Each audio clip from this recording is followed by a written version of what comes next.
Кыргыз Республикасынын куралдуу күчтөрүнүн түштүк аймагында жайгашкан 92-843 жана 52-870 аскер бөлүктөрүнүн белгиленген өздүк курамдары Ош облусунун Алай жана Жалал Абад облусунун Сузак райондорундагы табигый кырсыктардын, тагыраагы, селдин кесепеттерин жоюуга Өзгөчө кырдаалдар министрлигинин куткаруучулары менен биргеликте жардам берүүдө.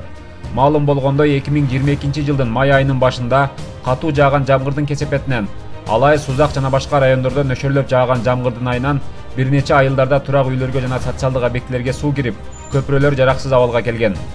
92-843 аскер бөлүгүнүн өздүк курамы Алай районунун Корул айыл аймагынын, ал эми 52-870 аскер бөлүгүнүн өздүк курамы Сузак районунун Барпы айыл аймагынын жашоочуларынын турак үйлөрүндөгү селден кийинки батка кылайлардан арылтууга талыкпай кызмат кылышууда.